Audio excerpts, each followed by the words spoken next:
आज हम पढ़ने जा रहे हैं 6 फंडामेंटल राइट्स, जो हमारे बेसिक राइट है, जो हमारे बेसिक राइट है। 6 फंडामेंटल राइट है जो हमें कॉन्स्टिट्यूशन द्वारा दिए गए हैं। जो हमारा इंडियन कॉन्स्टिट्यूशन है, जिसमें ये रिटर्न है हमारे 6 फंडामेंटल राइट। तो एक एक को हम इलुस्ट्रेट करेंगे, आप ध्यान से सुनेंगे और नोट रखेंगे। पहला राइट है हमारे पास, right to equality. Article 14 to 18, 14 से लेकर 18 तक जो है हमारे पास राइट टू इक्वलिटी है।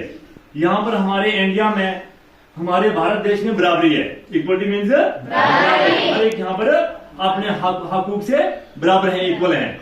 चाहे वो जेंट्स है, चाहे वो लेडीज है, चाहे किसी भी वो जाति से, वो यहाँ पे क्या है, इक्वल है। ये आर्टिकल में मेंशन है हमारे इंडियन कॉन्स्टिट्यूशन में, आर्टिकल 14 से लेकर 18। ठीक है, तो यहाँ पर बराबरी है। ये राइट हमारा वायलेट हो जाता है, हम कोर्ट को अप्रोच कर सकते हैं। हम इस राइट के लिए हाई कोर्ट या सुप्रीम कोर्ट में अपनी रिट पिटीशन को दायर कर सकते हैं। तो ये हमारा बेसिक राइट है। ये क्या हमारा बेसिक राइट है, कॉन्स्टिट्यूशन द्वारा दिया गया है।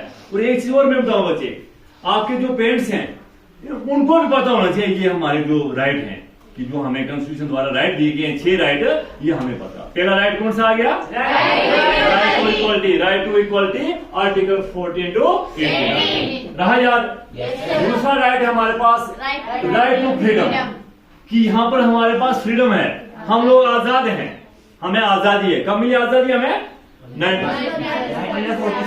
15 अगस्त 1947। उस वक्त हमारा हिंदुस्तान आजाद हो गया है, हम लोग आजाद हैं, हमें फ्रीडम है, हम कहीं भी मूव कर सकते हैं विदाउट एनी वेपन साथ भी नहीं होना चाहिए हमें। किसी हम आप कंट्री में पूरे घूम सकते हैं, हमें फ्रीडम है। ठीक है ना।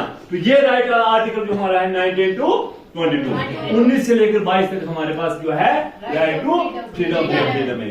Number 3, right to against exploitation. हम एक्सप्लॉइट कर सकते हैं अगेंस्ट है, खिलाफ ओवर से कोई है एक्सप्लॉइट करना। मतलब मान लो कि हमारे कॉन्स्टिट्यूशन में कोई कमी पेशी है या किसी और ढंग से कोई त्रुटि है, हम उस चीज के एक्सप्लॉइट कर सकते हैं। ठीक है ना। Right to against exploitation article 23 to 24 इसमें ये मेंशन है। अब नंबर 4,